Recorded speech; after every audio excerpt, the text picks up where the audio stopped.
Hello दोस्तों, hello everyone, welcome back to another video. और आज के वीडियो में आपका स्वागत है। सो फाइनली एक वीडियो आया है, वो है ध्रुव राठी। उसका सब्सक्राइबर भी अच्छा खासा है, बहुत अच्छा खासा। 16.8 मिलियन है। तो उसके वीडियो में है Arvind Kejriwal jailed, dictatorship confirm by Dhruv Rathee. So देखते हैं इस वीडियो में क्या है और उसमें रिएक्ट करते हैं। चलिए 3, 2, 1 स्टार्ट। नमस्कार दोस्तों, क्या हमारा देश तानाशाही की ओर गिरता जा रहा है? एक महीने पहले ये सवाल जब मैंने आप लोगों से पूछा था, जाहिर सी बात है बहुत से लोगों को शॉकिंग लगा था।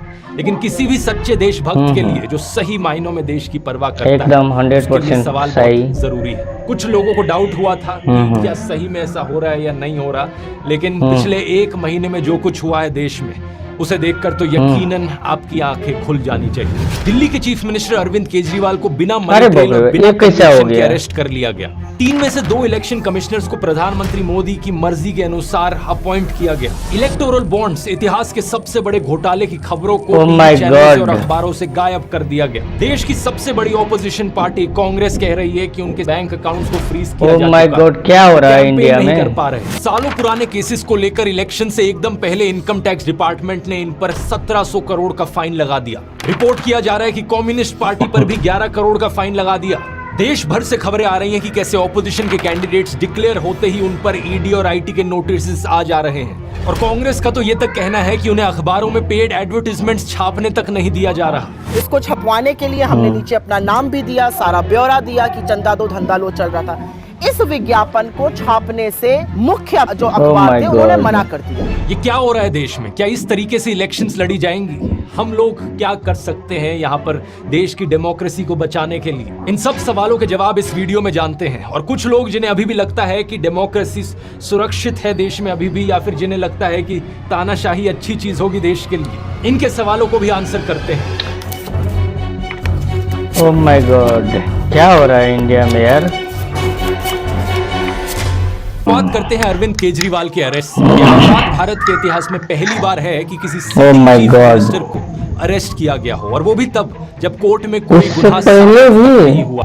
इससे पहले दिल्ली के एजुकेशन मिनिस्टर मनीष सिसोदिया को अरेस्ट किया था, दिल्ली के हेल्थ मिनिस्टर सत्येंद्र जैन को अरेस्ट किया था, आम आदमी पार्टी के एमपी संजय सिंह को अरेस्ट किया था। आज भी जेल में बंद है। क्या हो रहा है इंडिया में यार? 1 साल से ऊपर होने को हो रहा है और सत्येंद्र जैन को तो 2 साल होने को हो रहे हैं जेल में बंद रहे। सबसे हैरानी की बात यह है कि इनमें से किसी का भी गुनाह कोर्ट में साबित नहीं हुआ है। ईडी का आरोप है कि आम आदमी पार्टी के लीडर्स को 100 करोड़ रुपए की रिश्वत दी गई in exchange of undead benefits Delhi की एक्साइज पॉलिसी के तहत। लेकिन पार्टी की पॉलिटिशियन आतिशी कहती है कि 2 साल से ईडी और सीबीआई इस केस को इन्वेस्टिगेट किए जा रहे हैं। 500 से ज्यादा रेड कर चुके हैं, 1000 से ज्यादा विटनेसेस ला चुके हैं, लेकिन अभी तक एक भी सबूत इन्हें नहीं मिला इस चीज का जो साबित कर पाए कि आप कैसे हो गया यार? कुछ गलत किया हो। मनीष सिसोदिया के लॉयर ने यही चीज बताने की कोशिश करी थी दिल्ली हाई कोर्ट को कि यहाँ पर कोई मनी ट्रेल नहीं है। इनफैक्ट इस पॉलिसी से देश की जनता को फायदा हुआ क्योंकि सरकार का रेवेन्यू बढ़ गया था इस पॉलिसी की वजह से, जिसको बाद में इस्तेमाल किया जा सकता अस्पताल बनाने के लिए। तो सवाल ये उठता है कि अगर कोई सबूत ही नहीं है तो कोर्ट इन्हें बेल क्यों नहीं दे रहा? इसके पीछे कारण है PMLA,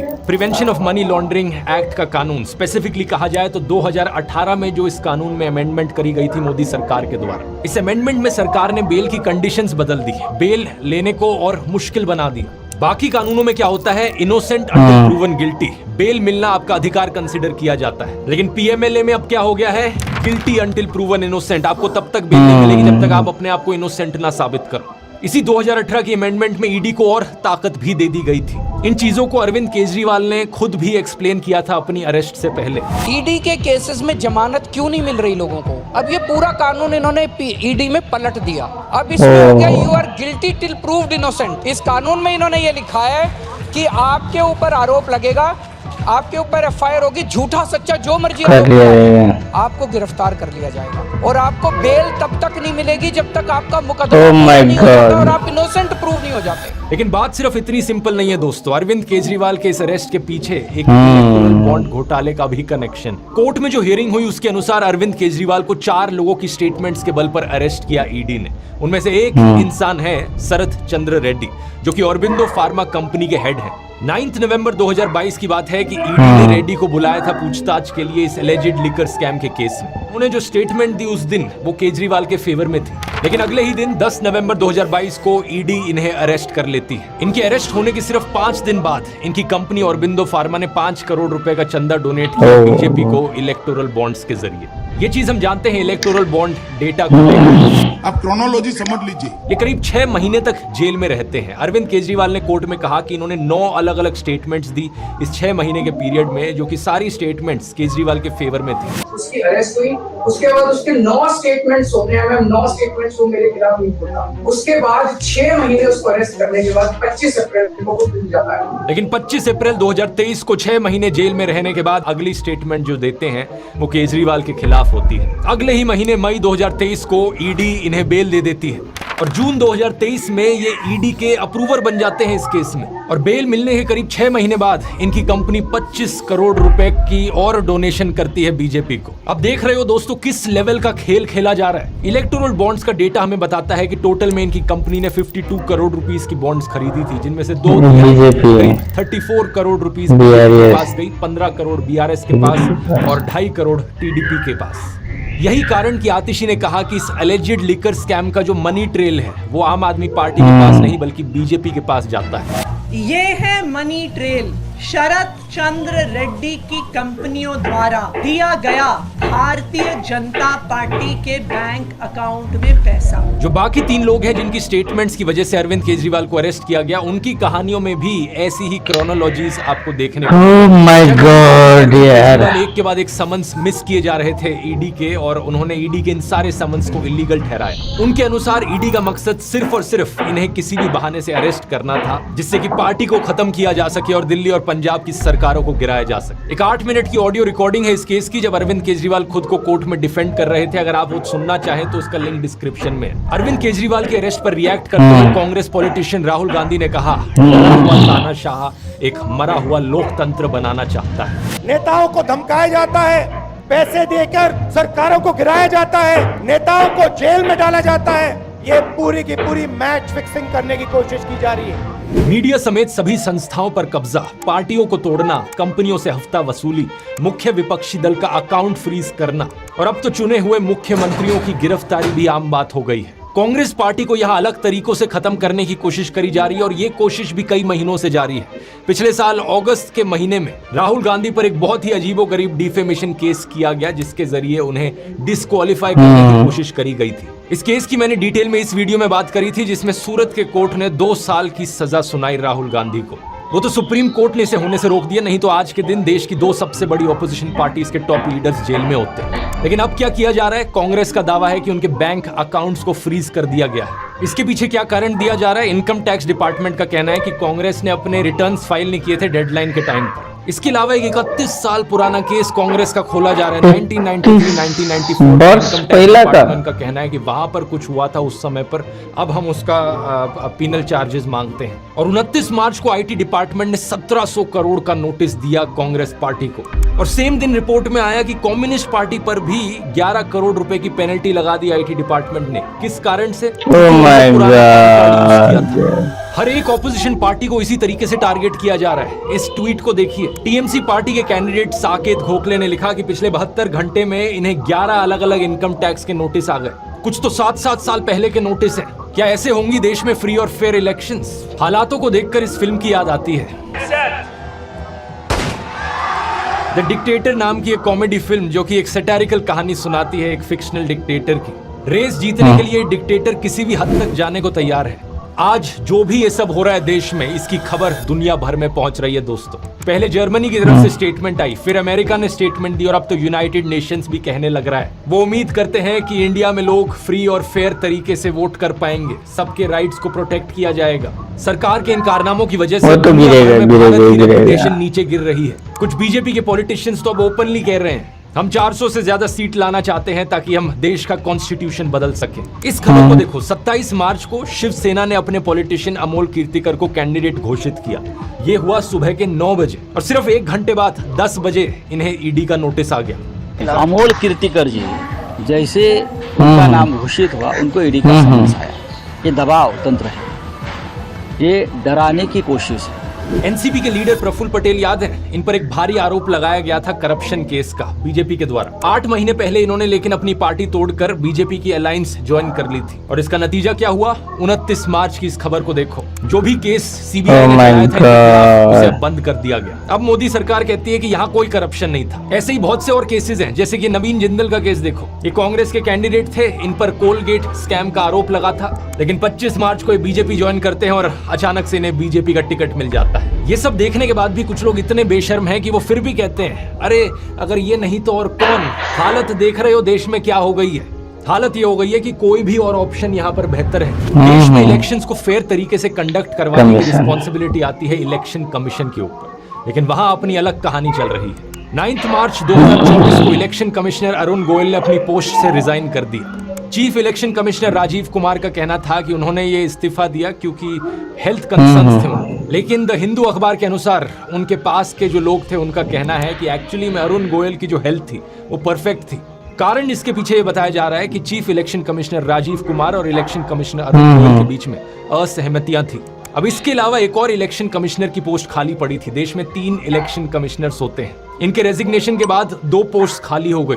2 नए इलेक्शन कमिश्नर्स को कैसे अपॉइंट किया जाए और कौन अपॉइंट करेगा? मैंने पिछले वीडियो में आपको बताया था कि मार्च 2023 में 5 जज कॉन्स्टिट्यूशन बेंच था सुप्रीम कोर्ट का, जिन्होंने ऑर्डर किया कि इलेक्शन कमिश्नर्स की अपॉइंटमेंट होनी चाहिए 3 लोगों की कमेटी के द्वारा, prime minister, leader of opposition और चीफ जस्टिस ऑफ इंडिया। लेकिन मोदी सरकार करीब 3.5 महीने पहले एक नया कानून लाई यहाँ पर और कहा कि नहीं, इलेक्शन कमिश्नर्स की अपॉइंटमेंट में चीफ जस्टिस नहीं होंगे, हमारी ही सरकार का यूनियन मिनिस्टर होगा और प्राइम मिनिस्टर होंगे और एक लीडर ऑफ ऑपोजिशन सही।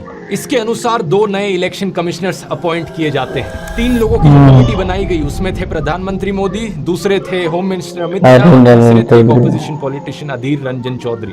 लेकिन इस अपॉइंटमेंट के वक्त भी प्रॉपर प्रोसीजर नहीं फॉलो किया गया। अधीर रंजन चौधरी ने कहा कि एक रात पहले उन्हें 212 नामों की लिस्ट दी गई और मीटिंग से एकदम पहले उन्हें 6 नामों की शॉर्ट लिस्ट दी गई और उन्हें समय ही नहीं दिया गया जज करने के लिए कि किसे अपॉइंट करना चाहिए, उनका बैकग्राउंड क्या है लोगों का, उनका एक्सपीरियंस कितना है, उनकी इंटीग्रिटी कितनी है। प्रधानमंत्री मोदी और अमित शाह ने अपनी मर्जी से इलेक्शन कमिश्नर्स को अपॉइंट कर दिया। सुप्रीम कोर्ट ने अपनी तरफ से कंसर्न जरूर एक्सप्रेस किया कि ये गलत है कि इस तरीके से सही डिटेल्स नहीं दिखाई गई, लेकिन उसके अलावा कोर्ट ने कोई एक्शन नहीं लिया। कोर्ट ने कहा कि बहुत केओस हो जाएगा अगर हम 2 अपॉइंटमेंट्स को रोक दे तो कौन थे ये 2 नए इलेक्शन कमिश्नर्स जिन्हें अपॉइंट किया गया? पहले थे ज्ञानेश कुमार, एक रिटायर्ड आईएएस ऑफिसर जो कि एक्चुअली में 2016 से 21 के बीच में होम मिनिस्ट्री के अंदर काम करते थे अंडर अमित शाह। दूसरे हैं सुखबीर संधू जो कि रिटायर्ड आईएएस ऑफिसर हैं और 2014 से लेकर 2023 के बीच में इन्होंने पहले ministry of human resource development में काम किया, चेयरपर्सन ऑफ NHAI रहे और चीफ सेक्रेटरी रहे उत्तराखंड के। क्या इन इलेक्शन कमिश्नर से एक्सपेक्ट किया जा सकता है कि ये फेयर तरीके से लोकसभा की इलेक्शंस कंडक्ट करवाएंगे? ये टाइम ही बताएगा। अब हमारे देश में अगर कोई इंस्टीट्यूशन सही तरीके से काम नहीं कर रहा है, जिम्मेदारी जुडिशरी पर आती है। लेकिन देश के कोर्ट्स में भी जो कहानी चल रही है वो भी ज्यादा अलग नहीं है। 8 मार्च को एक बहुत ही शॉकिंग केस देखने को मिला। कैलकाटा हाई कोर्ट के जज अभिजीत गंगोपाध्याय ने अपनी पोजीशन से रिजाइन कर दिया और कुछ ही दिनों बाद भारतीय जनता पार्टी को ज्वाइन कर लिया। इन्होंने खुद एडमिट किया कि रेजिग्नेशन से पहले ही इन्होंने बीजेपी को अप्रोच किया था और एक रीसेंट इंटरव्यू में इन्होंने बताया कि इन्हें बड़ी मुश्किल होती है गांधी और गोडसे के बीच चुनने में। ऐसे जजेस अगर पॉलिटिकल पार्टीज के कांटेक्ट में रहेंगे तो क्या हमारे आजाद कहा भी जा सकता है? आप ही बताइए। कोर्ट कचहरी के सिस्टम में अक्सर एक बात बार बार दोहराई जाती है, bail is the rule, jail is an exception. इसका मतलब है कि बेल मिलना अधिकार है लोगों का, लेकिन आज के दिन चीफ जस्टिस ऑफ इंडिया कह रहे हैं कि डिस्ट्रिक्ट कोर्ट्स में जेल रूल बनता जा रहा है। लोअर कोर्ट्स के जजेस बेल देने से झिझक रहे हैं। एडवोकेट दुष्यंत दवे के अनुसार जजेस पर प्रेशर है, एक डर का माहौल है, जजेस को अपनी फैमिलीज की चिंता होती है। अब कुछ लोग कहेंगे कि अगर देश में हालत सही में इतनी बुरी है तो मैं ये वीडियो कैसे बना पा रहा, अगर देश सही में डिक्टेटरशिप की ओर गिरता जा रहा है तो मेरा मुंह बंद कैसे नहीं कराया गया अभी तक। अगर लोकतंत्र खत्म हो जाए तो ऐसी चीज चल ही नहीं सकती है यहाँ पे। द प्रिंट के शेखर गुप्ता ने भी यही आर्ग्यूमेंट उठाया था मेरे पिछले वीडियो के बाद। इन सब लोगों के लिए मेरा एक सवाल है, स्क्रीन पर इस वीडियो को देखो और मुझे बताओ कि ये गाड़ी टूटी हुई है या सही सलामत है। एकदम आपको टूटी हुई है। कोई नॉर्मल इंसान कहेगा ऑब्वियसली भाई टूटी हुई गाड़ी है, लेकिन शेखर गुप्ता का लॉजिक अगर यहाँ इस्तेमाल किया जाए तो वो कहेंगे देखो गाड़ी में ड्राइवर बैठा है, गाड़ी चल रही है, इसका मतलब गाड़ी सही सलामत है। कोई सेंस है इस बात का? मेरा मुंह बंद नहीं हुआ अभी तक, इसकी खुशी मना रहे हो, और उनका क्या जिनका मुंह बंद ऑलरेडी कराया जा चुका है। इस न्यूज हेडलाइन को देखिए, 6 लोगों को अरेस्ट किया गया और 100 से ज्यादा FIRs कराई गई सिर्फ इसलिए क्योंकि लोग मोदी हटाओ देश बचाओ के। लेट पवन जायसवाल पर 4 सेक्शंस के अंदर केसेस फाइल किए गए सिर्फ इसलिए क्योंकि उन्होंने ये रिपोर्ट किया स्कूल में मिड डे मील के तौर पर बच्चों को नमक के साथ रोटियां खिलाई जा रही हैं। ये एक बहुत बड़ी लॉजिकल फैलेसी है जिसे फॉल्स डिलेमा कहा जाता है, चीजों को जबरदस्ती ब्लैक एंड व्हाइट बना देना। या तो देश एक डेमोक्रेसी है या फिर एक डिक्टेटरशिप है, बीच में कुछ हो ही नहीं सकता। मैंने कभी नहीं कहा था कि देश ऑलरेडी 100% डिक्टेटरशिप बन गया, मैंने कहा था देश डिक्टेटरशिप की ओर गिर रहा है, और अभी भी यही कह रहा हूं कि डेमोक्रेसी और डिक्टेटरशिप ये एक स्पेक्ट्रम है, एक स्केल है बहुत बड़ा। अलग अलग तरीके हैं जो डेमोक्रेसी मेजर करने के, वो भी 0 to 10 के बीच में नंबर देते हैं। अलग अलग टर्म्स का इस्तेमाल किया जाता है। अगर बहुत अच्छी चल रही है देश में डेमोक्रेसी तो फुली फंक्शनल लिबरल डेमोक्रेसी, उसके बाद है वर्किंग डेमोक्रेसी, खराब है डेमोक्रेसी तो फ्लॉड डेमोक्रेसी, उसके बाद डेफिशिएंट डेमोक्रेसी, उसके बाद इलेक्टोरल ऑटोक्रेसी, फिर हाइब्रिड रजीम और आखिर में अथॉरिटेरियन रजीम जो एक्चुअल डिक्टेटरशिप। लोगों को अपनी गाड़ी की इतनी चिंता होती है कि एक छोटा सा स्क्रैच या डेंट भी लग जाता है ना, चिल्लाने लग जाते हैं, वो गुस्से में आ जाते हैं। और यहाँ डेमोक्रेसी की गाड़ी पर ऐसे डेंट मारे हैं, इस तरीके से धज्जियां उड़ा दी गई हैं इस गाड़ी की कि लोग हैरान है देखकर कि गाड़ी अभी भी चल कैसे पा रही है। अगर आप अपने आप को देशभक्त कहते हो और गाड़ी की ये हालत देखकर भी अपनी आवाज नहीं उठाते तो आप देशभक्त कहलाने लायक भी हो। इसी महीने डेमोक्रेसी रिपोर्ट 2024 रिलीज हुई डेम इंस्टीट्यूट के द्वारा, और इसने इंडिया को पता है कौन सी कैटेगरी में डाला है, इलेक्टोरल ऑटोक्रेसी की कैटेगरी में डाला है। फुल डिक्टेटरशिप से 2 कदम दूर। इसका मतलब है कि देश में मल्टी पार्टी इलेक्शंस तो हो रही हैं, लेकिन एक फेयर लेवल प्लेइंग फील्ड नहीं मिल पा रही है, लोगों की आजादी खत्म करी जा रही है। इस रिपोर्ट में लिखा है कि मोदी सरकार ने सेडिशन, डिफेमेशन और काउंटर टेररिज्म जैसे कानूनों का इस्तेमाल किया है अपने खिलाफ उठ रही आवाजों को दबाने के लिए, और जल्द ही इस लिस्ट में एक और कानून भी ऐड हो सकता है। ब्रॉडकास्टिंग सर्विसेज रेगुलेशन बिल 2023 के अंदर नए IT रूल्स लाने की कोशिश करी जा रही है। इसके अनुसार ब्रॉडकास्टिंग की एक बहुत ब्रॉड डेफिनेशन बनाई गई है। जिन जिन लोगों का YouTube चैनल है, Facebook अकाउंट है, Instagram हैंडल है या WhatsApp चैनल भी है, वो सब ब्रॉडकास्टर्स की कैटेगरी में आएंगे। हर ब्रॉडकास्टर को सरकार के सामने जाकर रजिस्टर करना पड़ेगा और सरकार की एक सेंट्रल इवैल्यूएशन इसको बहुत ज्यादा पावर्स दी गई हैं। ब्रॉडकास्टर सिर्फ वही वीडियोस या मैसेजेस भेज सकते हैं लोगों को इस कमेटी के द्वारा अप्रूव किए गए, एक्सेप्ट फॉर इंडिया में क्या क्या हो रहा है यार। सरकार के पास ये भी पावर होगी कि बिना प्रायर नोटिस के वो यूट्यूबर्स की इक्विपमेंट को जाकर सीज कर ले। तो एक बात तो पक्की है कि सोशल मीडिया पर भी लोगों की आवाज बंद करने की पूरी तरीके से कोशिश करी जा रही है, और जब मेरी आवाज फाइनली पूरी तरीके से बंद हो जाएगी तब क्या जवाब दोगे, तब क्या आर्ग्यूमेंट बचेगा? अरे कोई बोलने वाला ही नहीं बचा, इसका मतलब डेमोक्रेसी अच्छी चल रही है देश में। और इस गलत फहमी में मत रहना कि भाई मैं तो सरकार का सपोर्टर हूँ, मोदी सपोर्टर हूँ, मेरा कुछ नहीं जा रहा। अगर देश डिक्टेटरशिप बन भी जाए तो भी मेरे लिए तो सब अच्छा चलता रहेगा। सोनम वांगचुक भी एक बार सरकार को सपोर्ट करते थे जब आर्टिकल 370 हटाया गया। मेरे ख्याल से ये लद्दाख के लिए बहुत ही खुशी की बात है, उसकी हक थी वो उससे वापस मिला है। लेकिन जब उनके एरिया में कोई प्रॉब्लम आई और उन्होंने अपनी आवाज उठाने की कोशिश करी, 21 दिन तक अनशन पर बैठने के बावजूद भी सरकार का मुंह नहीं खुला। डिक्टेटरशिप में एक डिक्टेटर सिर्फ अपने अहंकार, अपनी पावर, अपने पैसे से रखता है, कोई फिक्र नहीं होती। बहुत से किसान भी सरकार के समर्थक थे, लेकिन जब उन्हें पता चला कि उन्हें अपनी मांगे रखने का अधिकार भी नहीं दिया जाएगा, सारा मीडिया उन्हें देशद्रोही करके बदनाम करेगा, तब उन्हें एहसास हुआ कि डिक्टेटरशिप का क्या मतलब हो सकता है। आप एक स्टूडेंट हो, पेपर लीक होता है, चुप बैठे रहो। बढ़ती महंगाई के खिलाफ आपको आवाज उठानी है, आवाज दबा दी जाएगी। अपनी डेली लाइफ में किसी भी तरीके का ना इंसाफ अगर आप सह रहे हो, आपके पास कोई ऑप्शन नहीं बचेगा अपना मुंह बंद करके चुप बैठे रहने के अलावा। बेरोजगारी और महंगाई जैसे मुद्दों पर तो ये चीज हम ऑलरेडी होते हुए देख सकते हैं, अगस्त 2023 में minister of state Jitendra Singh ने पार्लियामेंट को बताया कि 9,60,000 से ओह माय गॉड, इतना वेकेंट पड़ी है। प्राइवेट जॉब्स की बात करी जाए तो हायरिंग प्लेटफॉर्म इंडीड ने फरवरी के इस साल में बताया कि दिसंबर 2021 से फ्रेशर जॉब पोस्टिंग्स डिक्लाइन होती जा रही हैं। मार्च 2024 की ये रिपोर्ट फ्रंटलाइन की है। आईटी सेक्टर में भी हायरिंग डिक्लाइन देखने को मिल रहा है। जॉब्स की सिचुएशन इतनी खराब है कि हरियाणा सरकार को 10,000 से ज्यादा कॉन्ट्रैक्चुअल लेबर की नौकरी इजराइल में, एक ऐसा देश जो वॉर जोन बना बैठा है, हरियाणा के यूथ को वहां भेजा जा रहा है सरकार के द्वारा। ये हालत है देश में जॉब्स की। और महंगाई की तो क्या ही बात करनी। पेट्रोल का दाम 90 रुपए से लेकर 110 रुपए तक पहुंच चुका है। जनवरी 2024 की रिपोर्ट बताती है कि यूनाइटेड नेशंस का जो फूड प्राइस इंडेक्स है वो ग्लोबल फूड इन्फ्लेशन को -10.1% पर डालता है। यानी दुनिया भर में खाने के प्राइसेस कम हो रहे हैं, लेकिन इंडिया में फूड प्राइस इन्फ्लेशन क्या है दिसंबर 2023 की 9.5% पर। सरकार खुद 80 करोड़ से ज्यादा लोगों को फ्री खाना बांटती है। बताओ क्या जरूरत पड़ी 80 करोड़ लोगों को फ्री खाना देने की? ये तभी हो सकता है जब इन लोगों के पास खाना खाने तक के पैसे नहीं है। अब ये सब सुनने के बाद अभी भी कुछ लोग कहेंगे कि भाई तू सिर्फ मोदी सरकार के बारे में क्यों बोल रहा है? But what about Indira Gandhi dictatorship? वो भी तो डिक्टेटर थी। उनके डिक्टेटर वाली चीजों के बारे में क्यों नहीं बात करता? ये फिर से एक फालतू का आर्ग्यूमेंट है। इसे एक रेड हेरिंग फैलेसी कहा जाता है। क्या मैं जिंदा था उस वक्त जिस समय इंदिरा गांधी ने इमरजेंसी लगाई? नहीं।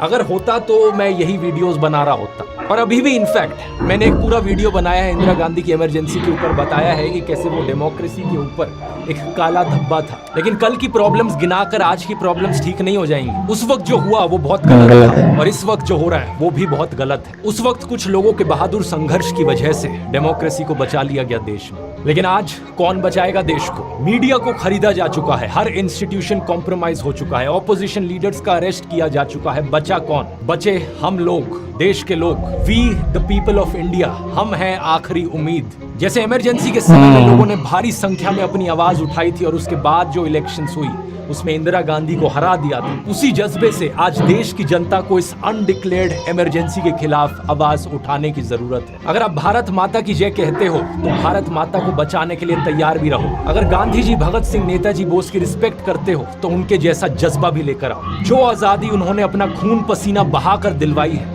उस आजादी की रक्षा करना, इंडियन डेमोक्रेसी को बचाना हमारा धर्म है। इस वीडियो को देखने वाला हर एक इंसान अब से अपने आप को लोकतंत्र का रक्षक समझे।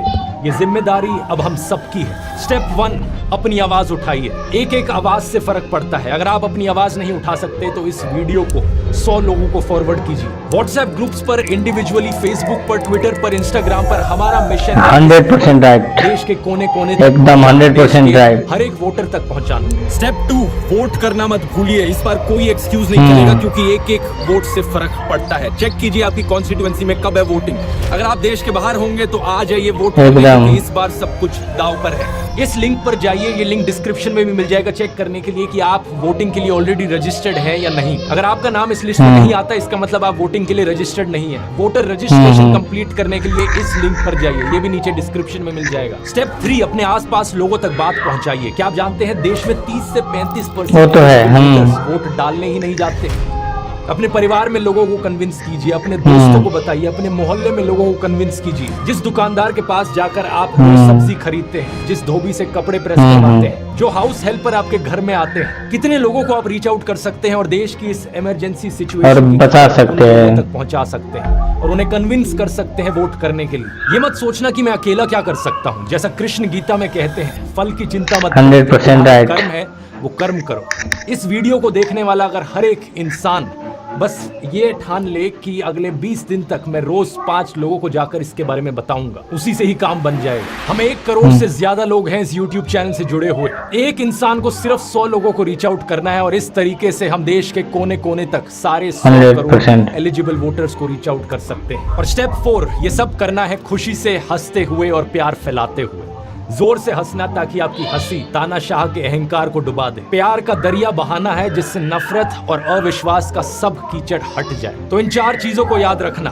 अपनी आवाज उठानी है, वोट करना है, दूसरों को वोट करवाना है, प्यार फैलाना है। बस इतनी सी जरूरत है। हम देश को बचा सकते हैं, हम देश को बचाएंगे। इनकलाब जिंदाबाद, जय हिंद। तो एकदम नॉलेजेबल वीडियो था। इसमें अरविंद केजरीवाल को फिलहाल हाल ही में उसको पकड़ लिया गया है और जेल में बंद कर दिया गया है। तो वो एक तानाशाह जैसा फीलिंग आ रहा है इंडिया में, भारत में। तो उसी के बारे में ध्रुव राठी जी ने जो बोला एकदम सही है वो बात।